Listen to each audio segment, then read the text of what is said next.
this is Mark A. Altman. And this is Daren Dochterman. And this is Ashley Miller. And we are the Inglorious Treksperts. Go behind the scenes of all your favorite Star Trek series, from the original series to today, with the stars, writers, producers, and more, every Thursday, wherever you listen to podcasts. And for more, subscribe at TREKSPERTSPlus.com. It's the logical thing to do. Keep on trekking. Ingloriously, of course. Hey, this is Mark A. Altman. This is Daren Dochterman, and we are the Inglorious Treksperts. I thought it was a classic femme fatale. So much fun. Like that Shakespearean lace in your acting. I said, Gene, what do you want from this character? I want you to just take the character and make it your own. I had a good time on the film. On day one, the movie was already $15 million over budget. We started this movie without an ending. That's like painting yourself into a corner. I don't think we've ever had a Star Trek captain on our show. Being, as you said, number one on the call sheet, it is a producer's position if you're going to take it seriously. I was so glad they didn't cast me as Lorca. You famously wrote that script in 12 days. On one level, I wrote the script, and on another level, the story was written by everybody and his brother. Well, I was going to say, what was your response when you were directing and Terry, sort of called you aside and said, hey, I want you to get back in front of the camera again? I said, he sort of chummed the water a little bit. Are you ready to play Riker? What I thought he was saying was, you better go to the gym and lose some weight.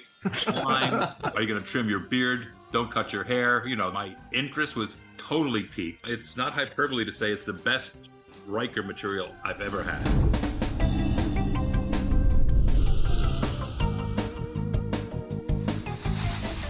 New episodes available every Thursday, wherever you listen to podcasts. Or subscribe today at TREKSPERTSPlus.com.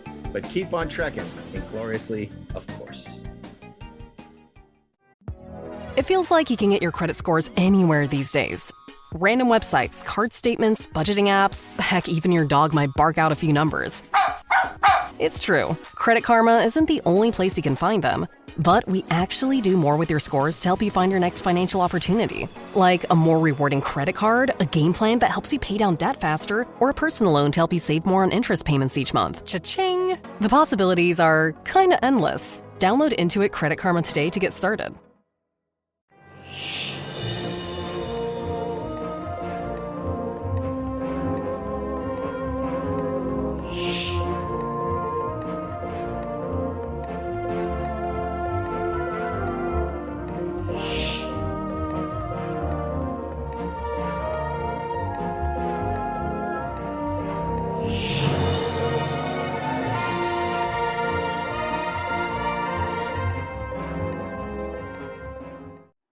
Hey, this is Mark A. Altman. And this is Daren Dochterman.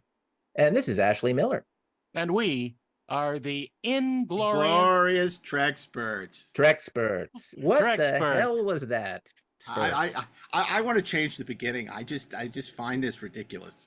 Well, I'd like it's to not. change It shouldn't be that hard. to us doing it together and correctly. But I don't think that's going to A happen. one, a two, a 1, 2, 3, 4. It's like amateur hour here. But we've been doing it forever. That's the funny thing. No, we did it for a while, fine, and I don't know We're what's consistently bad. That's where our charm lies. Yeah, such as it is. So welcome to Just Our Luckinbill, up close and personal with Laurence Luckinbill. Larry, of course, is the author of the new memoir, Effective Memories, How Chance and the Theater Saved My Life. Now, we've gotten to know Larry Luckinbill, who played Sybok in Star Trek V, among many other roles, pretty well over these last couple of years, and we're very lucky because we've gotten to know him and his wonderful family, and it was really, I think, a thrill for us to be able to extend the invitation for him to not only be part of our Star Trek V cast and crew reunion, but on Sunday at Star Trek Las Vegas to give him an hour to talk about his life, his career, and read excerpts from his remarkable new book, Effective Memories. So the only problem that we didn't plan on was the Doomsday Machine. Bill Shatner was on stage in the main theater across from the Treksperts stage. And so it was like the one time where fans of Larry's had a real Sophie's choice, and they chose Bill, and they chose not to share our pain. and went over to the auditorium over with Shatner and did not get to see Larry. It was one of our less well attended, although there were a That fair said, amount it of was people. still a pretty good crowd. Yeah. And that's the joy of being able to share these with you on the podcast, because so many more people will now have the opportunity to hear Larry talk about his remarkable life. And this was a really special panel, wasn't it? I love Oh my it. God. It was, It's maybe my, I can think of so many things in the last year that I would say are among my favorite experiences as a fan, and as a part of this show. And I would say that this is easily in my top 5, top 3. There's there's a thing that is absolutely positively number 1, that this doesn't quite hit, but this was such an amazing experience, and he's just a delightful, insanely great human being. Yeah. And afterwards, he really had a great time spending it with us and the audience. And that's what's important, because that's why we brought him out, because we wanted It's important, people Marion, to enjoy him. That's why we're aboard him. It's interesting because people say, they say, look, you guys, you're fairly successful careers in Hollywood. You have a lot going on. Why do you do what you do with this podcast? Clearly, it's not because you're making a bunch of money or anything on the podcast. That much is certain, yeah. But the reason that we do it is for days like that Sunday to give Larry Luckinbill the spotlight, and to give back to the people that have given us so much in our life, whether it be doing the live commentary with Bill Shatner on Star Trek V and rehabilitating the reputation of Star Trek V, or giving Larry Luckinbill the chance to read from his amazing book. I mean, this is just, to me, the joy of doing this show is all these. I mean, whether it was when you had George Takei read the deleted scene from Star Trek II, and he got to finally perform the scene. We're trying to give a little back to the people who have given us joy over all these years. That's right. Great joy and gratitude. That's right. I mean, with Larry, it goes beyond just him reading from the book. As an experience, we got to just bask in his humanity for an hour, and it was really quite something. I actually was deeply affected by that panel, although I spent half of it, like, not even on stage dealing with things related to his appearance. But there was just such a sense of family and care that I can't say that I've experienced anything like that at all, like as a fan. And he shares a lot more than just his Star Trek V experience. But his Star Trek V experience is so great in his mind. He loved it, and he still loves it, and that's kind of magical. Yeah. And Ashley alluded to something which he didn't get into detail, but I think since it affects his appearance on stage, we should mention that as he was coming on stage, he cut his hand backstage on a metal railing, and really cut open his hand pretty badly.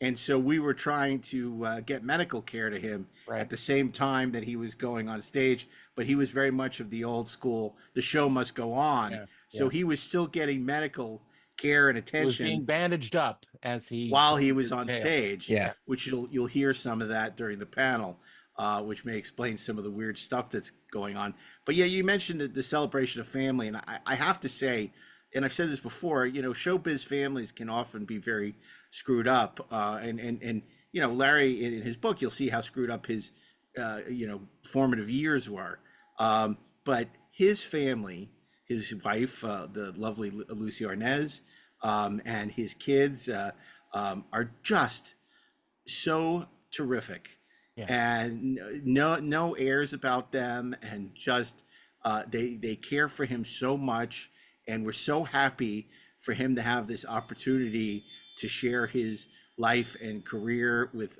people that really have so much adulation for him and wanted to know more about him. And this was his chance to share it.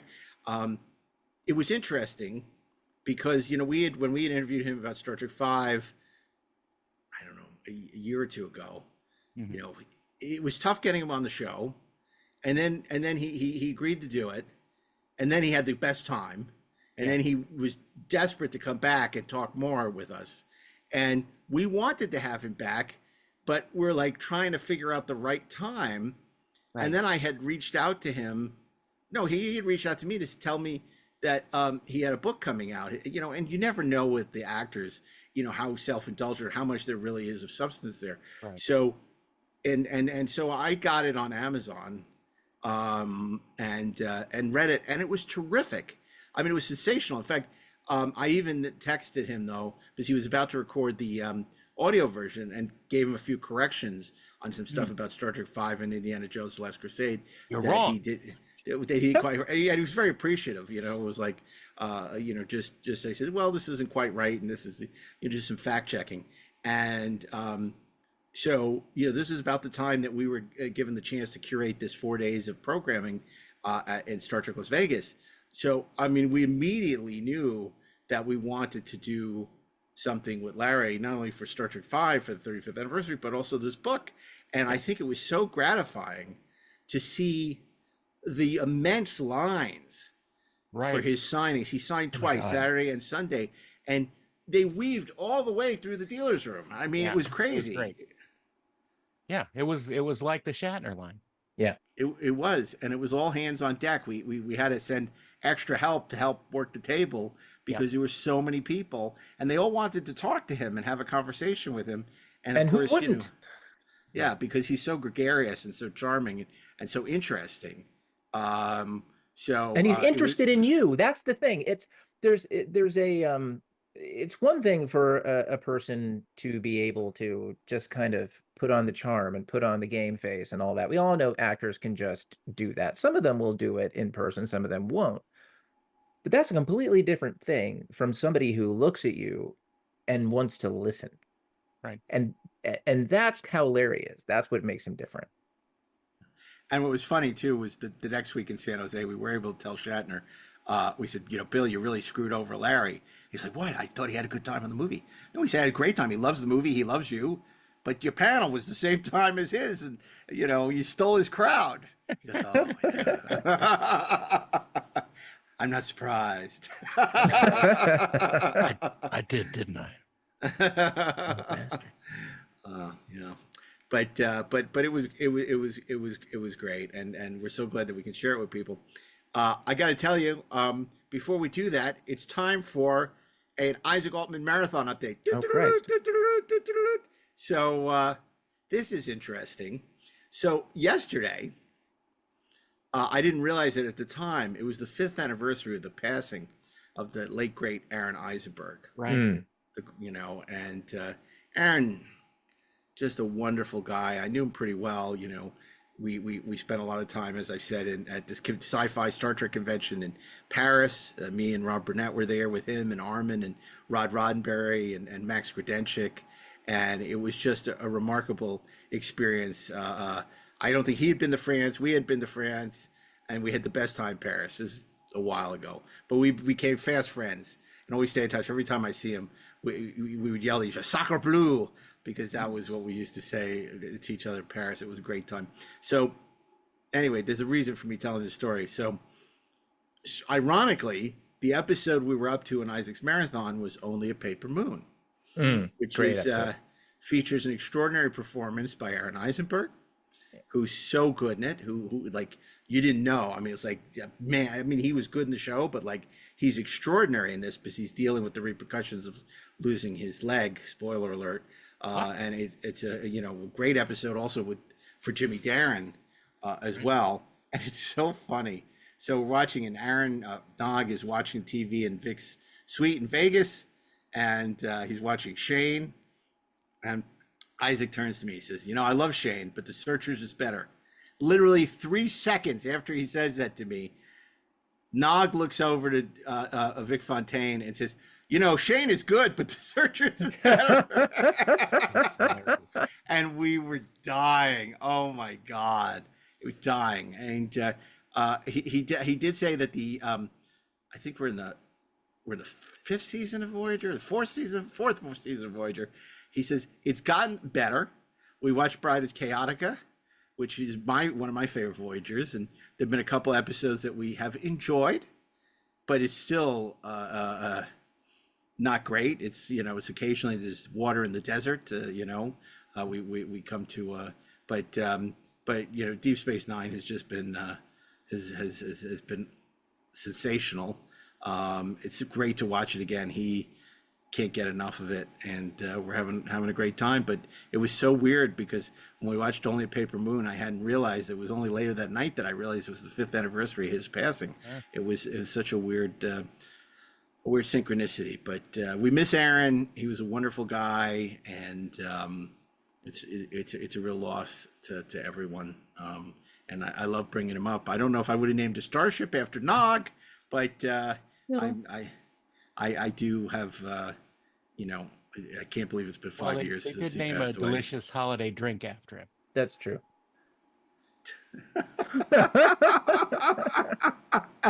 And it's wit like that you can expect during our conversation with Larry Luckinbill, who shares just remarkable stories from growing up and throughout his career. We say this all the time, but it's true. This panel could have been another 2 hours, 3 hours. Yeah, easily. If we didn't have to put up with our own silly schedule that we made. Yeah, exactly. But, they say nobody wants, a lot of people, they don't want to sit more than 50 minutes for a panel. Well, spoiler alert, we do this for us, not them. Yeah, that's true. Shh, don't tell anyone. That got to be our secret. Oh, okay. Yeah. Also, by the way, I don't know if you guys, I've seen it. We went this weekend to see Superman, the wonderful documentary about Christopher and Dana Reeve. It is a tearjerker. It is amazing. Loved it, and so it'll be coming soon to Max. It may already be on Max by the time this episode drops.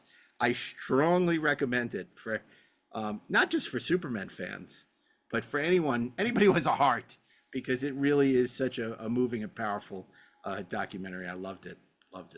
Yeah, I was thinking of going, but I honestly, I didn't want to experience that in public. Yeah, I can see cry why. in front of people. Yeah. Well, and I have to say it was a pretty packed house. A lot of disabled people were there, to see it, and it was, it was really, really extraordinary. And he just, and it shows him warts and all, and just a fantastic experience. We all loved it, and it's really well done. And there's some, great, and the way they tell the story also, that it doesn't just become sort of this linear. Oh, and then I got cast as Superman, and I don't know if this is. It's just fun. It's the way you tell a story, I do love. I don't know if the story is apocryphal or not, but they do tell the story. His dad was very demanding and very, tough on him. So he was. Christopher Reeve's father. So apparently he couldn't believe when he told his dad he got cast as Superman. His father was so excited and just really thrilled for him. And it was only later he found out that he wasn't cast in Nietzsche's Man and Superman, which is what he thought, that he was cast as a comic book superhero, and looked down genius and was disgusted by that. Sickens me. So really interesting stuff. But speaking of really interesting stuff, we're about to share with you a really fantastic up close and personal look at Laurence Luckinbill as he shares with us his life story and some insights from Effective Memories, How Chance and the Theater Saved My Life. And we'll be back after these brief commercial messages with a few closing thoughts. Stay tuned. We have something very special for you. It's called Hello, Larry. And once again, we're going to have just a wonderful actor, talent, person joining us on stage. And what's a thrill is he's just published his new memoir. It's called Effective Memories, How Chance and Theater Saved My Life. And I've read it cover to cover. It's a remarkable book. We'll be talking about it. If we're lucky, he may even be do a little bit of a reading from it. Immediately following this panel, Larry's going to join us at the Inglorious Treksperts table, where he'll be selling books and signing. So I hope you'll be able to meet up with him. And I'm sure after hearing this panel, you won't want to miss the opportunity to purchase his book. It's just terrific. And like I said, it's intensely raw and honest, and to steal a phrase from Star Trek, fascinating. And some amazing stories, and hopefully we'll hear some of those here today. Yeah, so without any further ado, we want to bring out Laurence Luckinbill to discuss his new book and his amazing career. Thank you, Ben. And thank you to the entire Luckinbill family for making it possible for Larry to join us this weekend. We've been very lucky to have his presence here at the show. Excellent. So, hello there, Larry. I have to say, I've read a lot of memoirs, biographies, actors, performing artists, historical figures, and a lot of times they print the legend the way they want to be thought of. They tell stories that make them look good. You wrote a memoir that is incredibly candid. You talk about the difficulties, to say the least, of your upbringing. Yeah. You talk about various struggles that you've had through your life. You talk about infidelities. I mean, it is a very candid and honest book. And unlike most actors' books. Yeah, unlike most actors' books, yes. And it's usually it's the ones that are written posthumously, where you find out what struggles they had, because when they're alive, they would talk about, oh, I was wonderful and I was a genius and everything came easily to me. Yeah. Can you tell us a little bit about what sort of the impetus for you in writing this book, and was it difficult to be so honest about your life? Oh, that's a really good question. I'm going to probably read a little bit of something from the front of the book, which explains that I like to tell stories to my children. I have 5 children, and they loved the stories, but my daughter, who is the youngest one, was the only one who kept asking, and what happens next, Daddy? And she asked it every night. So it was one of those things, you say goodnight to your daughter, and she says, and I want to know what happens next in the story, Daddy. So I had to sit around on her bed very uncomfortably and make up another piece of story. And so when it came time to think about my life, I was thinking a lot about my life, because I had married Lucy, and we had 3 kids, and I already had 2. And, things were rugged at times. And my daughter said, Daddy, we know everything about Mommy's parents and her family. We don't know anything about yours. So could you tell us, please? And then it was what happens next. And oh, yes, I'm being doctored up here because I came in contact with the stair rail, and it attacked me. I wasn't looking for it. It just jumped out at me in the dark and attacked me in 3 places. So now I'm bleeding all over the... But Kathy is taking away your pain, which is hopefully appropriate. Thank you. Thank you.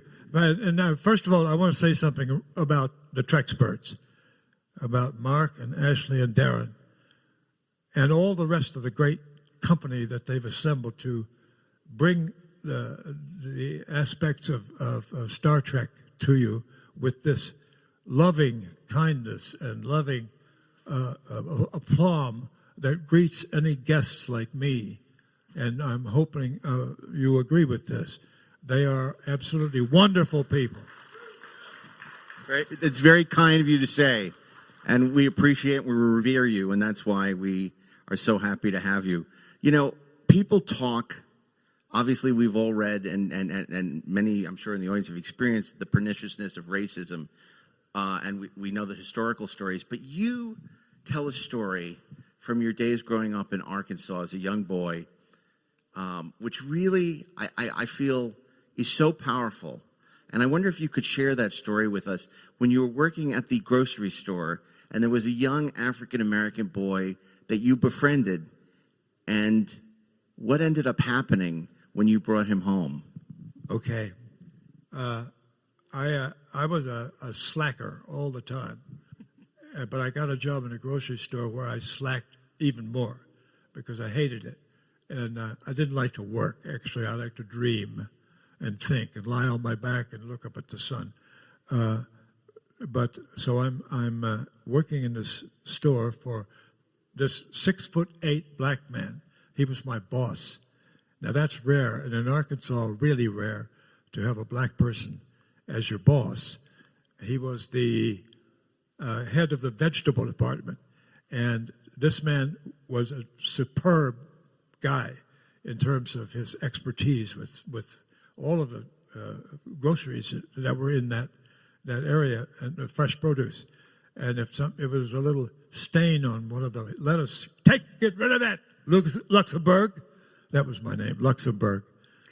And he said he would, and I would say, yes, sir, pretending it was like the army, you know. And one day his nephew came in, a kid, 14, like me, and we hit it off, and we started laughing about stuff and even laughing at his uncle and all of this behind his back. And so we were both comic book enthusiasts and entrepreneurs, if you will. So I invited him to come to my house, and he was very hesitant. But I overcame that hesitancy. I said, we'll walk there together, and we'll go inside. He said, well, I don't want to go inside. I said, well, okay, we'll sit on the porch. He said, no, not on the porch. I said, well, how about the steps? He said, okay. So we walked through this white enclave. Most of the town I lived in was in Arkansas. It was white. And we got to my house, and I went inside and brought out the comic books, and we were having a great time looking at them. But there was always this hesitancy in the boy, and I didn't understand it.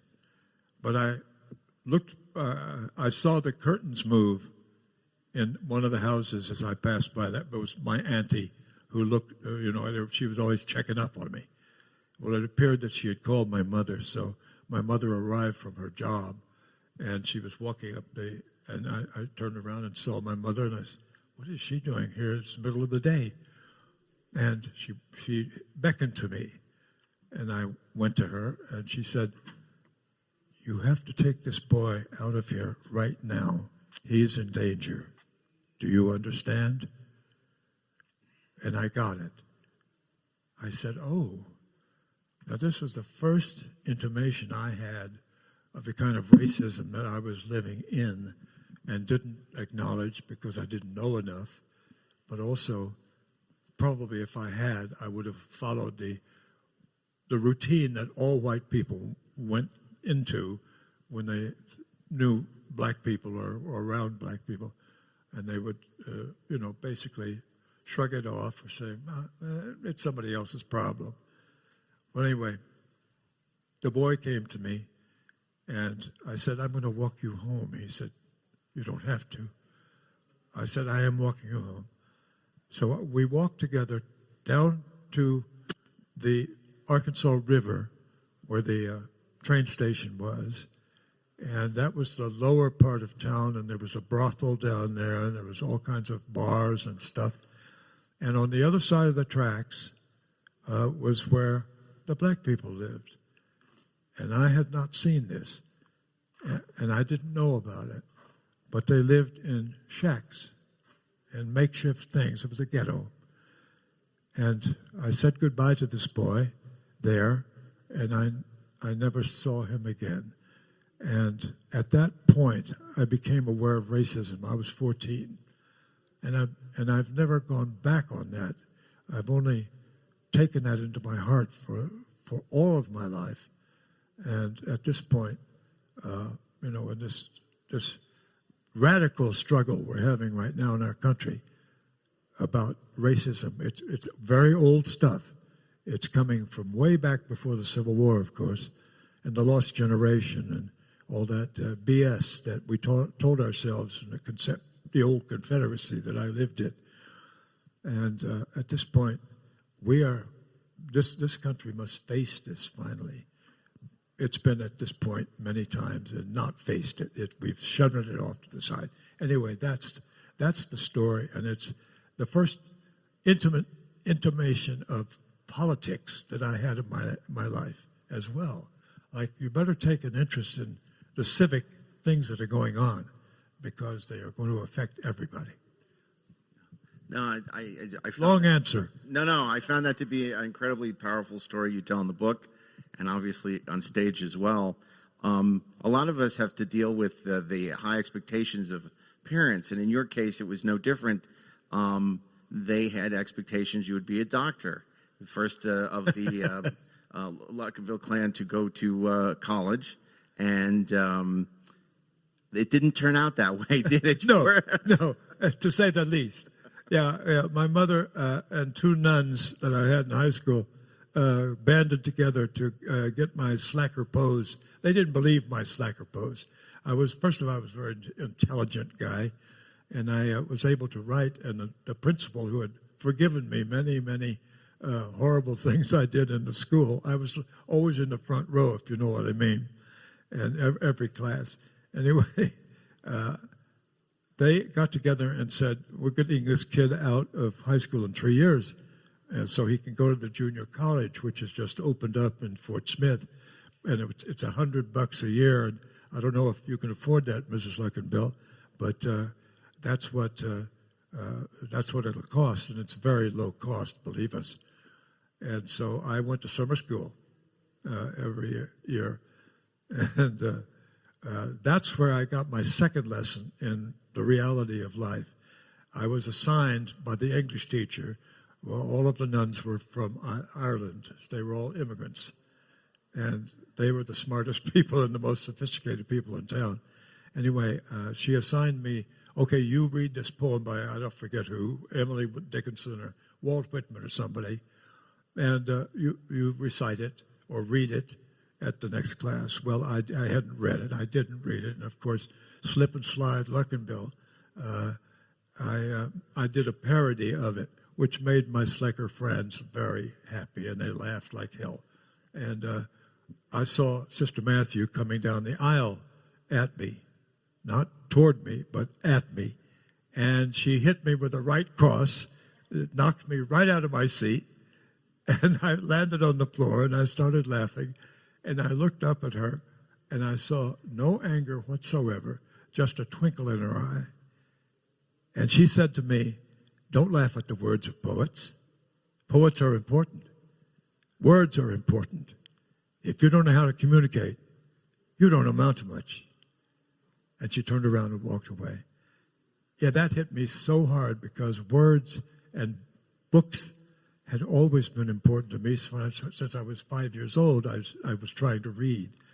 And to me, words that followed sentences that were tracks into the wilderness, and they led to rooms, which were the paragraphs, and the paragraphs led to palaces, which were stories.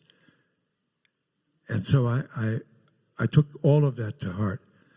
So I go to junior college with the intention of becoming a doctor. You know, Dr. Luckinbill will meet you now. You can come in.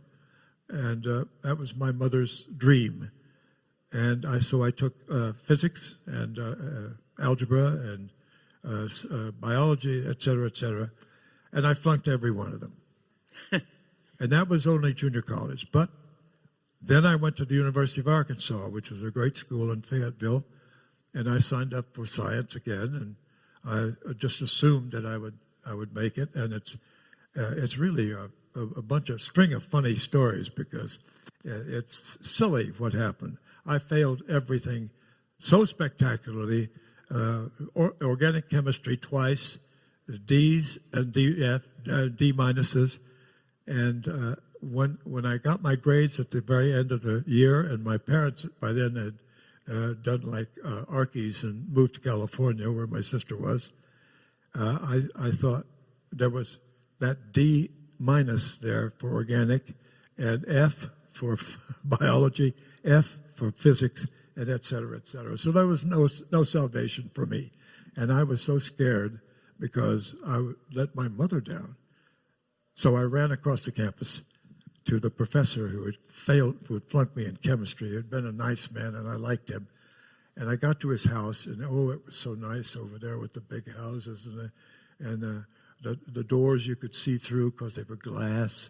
And there was they had the old style bell ringer. It didn't go ding dong, nice, ding dong. It went rah, rah, like locusts. And I went rah, rah. And he was playing the piano. And I saw him listen and get up, and his bald head was shiny in the sun, and he came to the door. Yes, Luckinbill?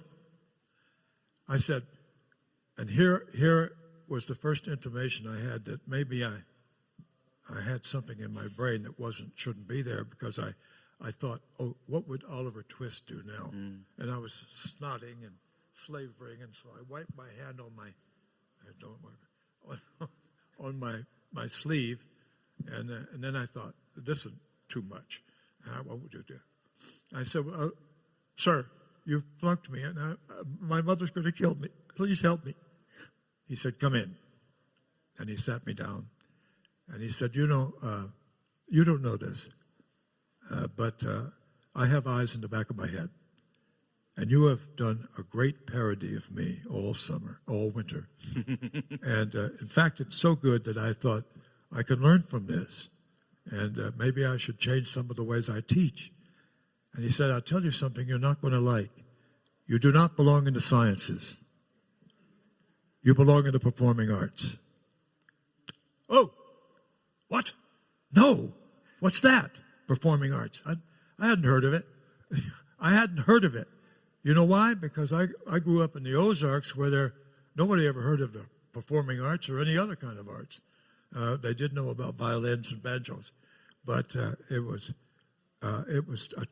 was a terrible blow to me. So I had to go to California and explain this to my mother. And my mother insisted on my taking an aptitude test at the University of California at Berkeley. So we were riding up Telegraph Hill on the bus. It was an hour's ride, and my mother was doing her rosary. And I looked at her and I said, Mom, don't worry. And she looked at me and she said, Larry, you have just got to have a chance. And she started to cry. Now, with an 18-year-old, when your mother cries, you want to get out of town, man. But I understood, because I had grown up with an alcoholic father, and he was a problem boy. She had 4 children, and he was the fifth, actually. And and neither my father nor my mother had had a chance in life. They were both blue-collar workers. We were quite poor when I was growing up. She had a change purse that she kept after paying all the bills, and this was for emergencies. But there was never, in that change purse, I never saw a 50-cent piece. Only quarters and dimes and nickels and pennies. So that's where we were in life. And I knew what she meant by a chance. She said, you are the savior of this family. You're the only one that's going to college. You have to carry us. And I had failed. So I went to the aptitude test, and the guy that gave it the aptitude test said, you cannot fail an aptitude test. Here's what it is, blah, blah, blah. And so I had 3 hours of, language and math and shapes. And so we went back a week later, and we walked into the same place, and my my mother had great high expectations of this aptitude test. Was going to tell me what I should be in life. And the guy, when he looked at me, had a frown on his face. And my mother looked at the frown, and of course, that meant I was accused, guilty, and ready for condemnation, hanging probably. And so he said, Mr. Luckinbill, did you take this test seriously? I said, yes, sir. We all say sir in the South, you know. And he said, well, you have actually failed an aptitude test. I said, is that possible? I thought you said you couldn't. He didn't even answer me. He just went on, and he said, first of all, the math. He said, you blocked out with your little pencil all these things. Well, I said, but you told me you can't miss with this because just try, just give it a try. And he said, but I didn't think that you would give ridiculous answers, and these are ridiculous. And he said, and then in the spatial relationships, the geometric part, you just ignored the answers. I mean the instructions, and instead of trying to put together A, B, C, and D of box shapes, you drew a birdhouse, 3 stories, and lots of birds flying around in the air, and even an airplane. I'll say this for you: you draw pretty well. They're kind of a comic book drawer, and then on the word part, the literature part, you were superb. I would give you 110% if I could, and I brightened up with that. But he said, "All right, that's the way it is now, and if you'd like to come back in a week and talk about this, fine." And I looked at my mother. I knew what she was thinking. He's a dead man, and I'm a dead woman. And we got back in the bus, and again she was white-knuckling her rosary, and she cried again. But then she kept saying her rosary. My mother was a woman of faith, and in spite of all the crap in our family, she was a woman of hope, and I was the hope. And so she looked at me, and she just looked serenely at me, and she smiled at me, and I thought, she's really going crazy because I haven't changed. And but she had such faith in me that eventually she did accept the fact that I was doomed. I had to be an actor. So that's the story. It's before that, though, you had an inspired decision. If I can't be a doctor, I'll be a dentist. Oh, yes. Yeah. Oh, my God. Yes. Well, of course, the first thing you do when you flunk the main stuff is, I can be a dentist. Surely I can get into that because that's easy. So I ran across the campus to a Quonset where they were doing testing for a dentistry school. And I knew there was a good one in St. Louis where my brother-in-law had gone to school. So the guy said, "Oh, boy, you're really in luck. You really want to be a dentist, yes?" And I said, "Oh, yes, sir. Dentistry has been my life. I've dreamed of this." And he said, "Really? All right. Well, listen, we've got a couple of tests here. I'll give you this one. It's carving a molar out of a piece of chalk. It's very easy. And look in this big box here. And I'm going to go get a sandwich, and I'll come back, and you'll have carved your molar, and we'll send it off and see what happens." No one has ever failed it. Huh? No one has ever failed. No one has ever failed this. So I opened the box. There's an X-Acto knife, which was really nice, and a cube of chalk. And I thought, how did Michelangelo do it? David. Well, he found David inside the marble. So I'm going to find a molar inside this cube. So I began very lightly on the top, and I took the X-Acto, and I did one stroke, and the cube exploded. Dust everywhere, chalk dust got in my nose. And apparently it got in his too, because in the next room he started sneezing. And he came in and he said, "What did you do?" I said, "I didn't do anything, sir. I began my molar, and this is what happened. He said, oh, that's too bad. It's probably too old, this test. Let me get you another one. He said, I can only do this once. I said, okay. So I took it in the other room, and this time I really made sure, oh, man, I want to get this damn thing. I was pretty good with my hands, too. I could draw, I could do all that stuff. Clay. And I started in a different place on the cube. I thought maybe I don't start on the top. I went down the side. Explosion. Dust everywhere. The guy comes in again and he says, what did you do? I said, nothing, sir. I just tried. And he said, well, I'm so sorry. I can't give it to you again a third time. But how about coming back next spring? He said, anybody who wants to be a dentist as badly as you do, we're going to give another chance to. So I escaped dentistry that way, and I escaped probably killing a lot of dental patients. But anyway, from that point on, yes, and this young man who gave the test said, actually, given your artistic ability, you belong in the performing arts. Not in the creative side, mind you, probably an administrative side, which was already crazy. Definitely not sculpture. That's just right. Definitely, yeah. So I signed up for speech and drama at the University of Arkansas, and that was the beginning of this long journey of this thing here, which when my daughter got me into this, I thought, okay, I have to tell my family story. And I have to tell it honestly, because what is the point of an autobiography that lies about yourself? And there were a lot of things about me at that point that I didn't like, especially. And there were a lot of things about my family I didn't like. And I knew I had to tell the truth. So I started to tell the truth, and as I did, the truth came back and bit me in the ass so many times.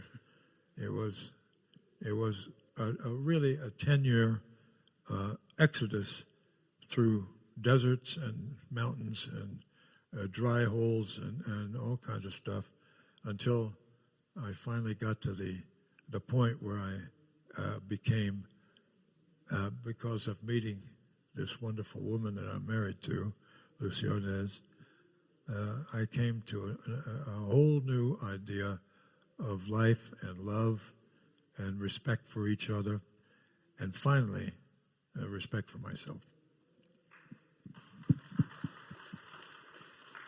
You had several instances of instructors saying that you belonged in the performing arts. Yes. You were on the proper path for you.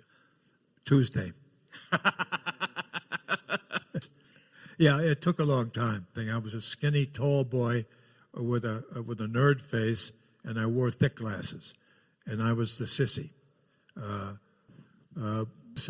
and I would know that because I read a lot of books, and the books told me that. Anyway, I had to be an actor. And once you realize that, which is the only way an actor is any bullshit, is but I will get there. And bullshit is aplenty in the showbiz thing. And you have to learn, as I did, the stage. I'm not for it because I'm not good looking. And my father doubled that up by saying, you got about as much talent. That burnt my ass. And I said, I'll show you, pal. And I did. But it took a long, long time, mostly for messing up. Really, but I didn't know that. You don't know these things. You just go through life thinking, oh, you're a pretty big guy. I spent 11 years in New York just moving my boxes from one couch to another. In Fine With Me, I would do jobs, anything to get to act. And it took 11 years. And the accident, Carl Jung said, it is a gift from It is a gift that divine. You asking you a definition. Tell me, please. Yes. Yes. Yes. Come on, tell me. That's a great definition, Larry. I mean, just one of the little you go down that I just found delightful was when you went to Katharine Hepburn to try and convince her to do one projects, and there was so much just to do it, and then of course it has kind of a twist at the end. But that must have been remarkable.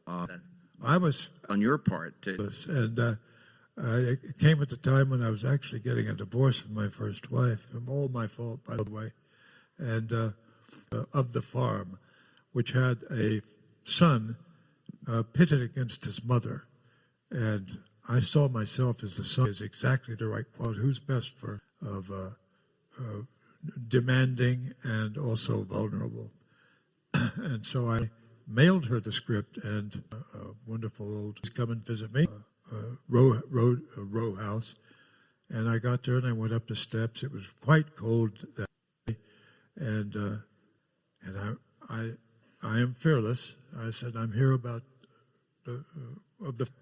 I went up and there was a fire burning in the grate, and I saw that it was low, so I went immediately to the fire and started to get down. And she expertly took the logs exactly the way I would do it, because I knew how to build a fire, and crisscrossed them above. That's exactly the way I was listing in the fire. She said, well, that's good, then you know something. So we started with that. And she said, all right, what's this about? His son is a weak story. His mother is so dominating. And I said, yes, but Miss Hepburn, what happens in the story? The son come back to the farm in Pennsylvania because she can't handle it anymore. This is the first intimation he's ever had that her trying to mow the ground. Any weakness the federal government required of farmers at that time. And her dog had dragged her back to the house. She knew she needed help. She New York, and he was newly married and a stepson, and he really thought hard about it, but he went. And so that was the story. And power. These two, and she finally said to me after a lot of back and forth about this, where I was fearless, finally she said, all right, I'll write you a letter and telling you that I will do it if you can get a production going. This is a little bit like Spencer Tracy. And she became so different and so dreamy and so from the fire. And then Spence knew what he wanted. And I was put into that category with Spence, just in that respect. And the movie, and it was fantastic. And Katharine Hepburn won the Academy Award. No. What happened was Hollywood said, oh, she's a has-been. Network, she's boxing. How short-sighted people are. You know, you get a couple of years on you, and you get a little reputation. Blacklisted.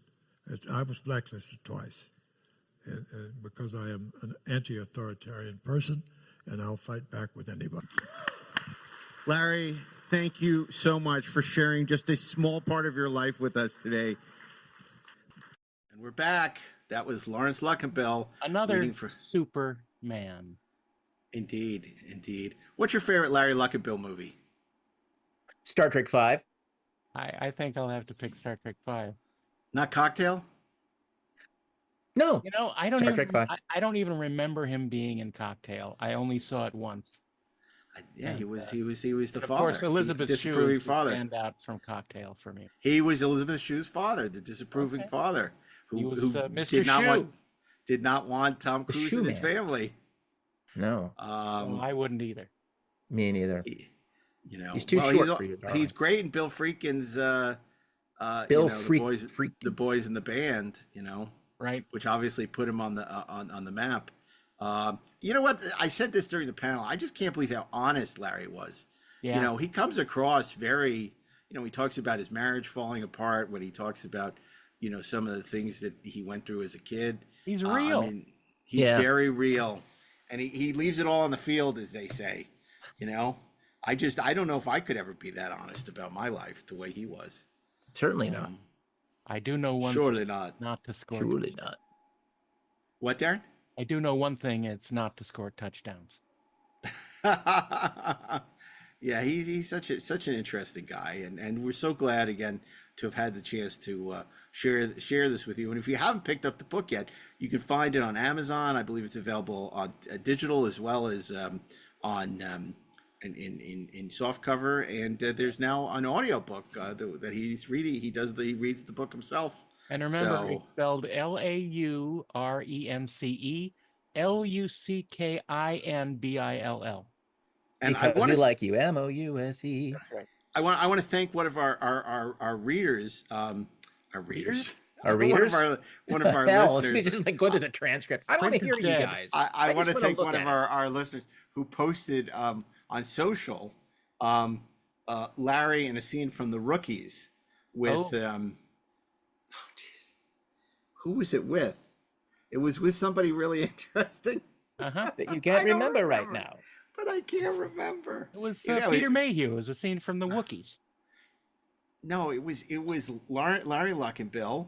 Was it with Shatner? No, couldn't have been. No, in The Rookies. It was, who was it with? But it wasn't them. It was somebody really interesting that was like, oh, maybe it was David Warner. I don't remember it. Anyway, Gabe Kaplan. It was not Gabe Kaplan. I don't think Lars Luckinbill was ever on Battle of the Network Stars, but Gabe Kaplan sure was. Yeah, but anyway, definitely check if you haven't picked it up. Definitely check out Larry's remarkable book. You won't be disappointed. You know, of all the stories we talked about on stage, there are hundreds more that we didn't talk about, and it really is a life well lived, and we're grateful to Larry for sharing it with us and his family. And his family, very much. We're lovely people. Big thanks to Kate and to Lucy and to everyone who was just so wonderful. He even got his kids at the booth helping sign and coordinate, because it was so crazy that they sat down and helped him. It was terrific. So yeah, and that's not a given, by the way, right? By any stretch of the imagination. Either the family helping, or just the incredibly congenial attitude that they all had, and just it was so collaborative and so great. I can't say enough about it. Yeah, absolutely. And we're grateful to you for joining us for another episode of Inglorious Treksperts. Of course, you can hear all new episodes of Inglorious Treksperts 1 week early. If you're a Treksperts Plus subscriber on Spotify, you can listen a week early, or watch the video versions a week early on Spotify. Or of course, if you want, you can just catch up a week later, where the episodes premiere wherever you listen to podcasts, or on YouTube if you want to watch the video versions. And we're so grateful to everybody who supported the podcast. Of course, you'll also get Deck 78 episodes a month early before they go wide. So that's a treat as well. And so keep on supporting the podcast. That's how we can continue to bring you great Inglorious Treksperts content. And we're getting closer to the holiday special, and we'll be revealing exactly what those holiday specials will be this year. We know a lot of you are anxious to know. I'm anxious to know. We'll be parting the curtain on that soon. And feel free to share your thoughts about this or any other episode on your favorite social channel, or join us on our new Discord channel.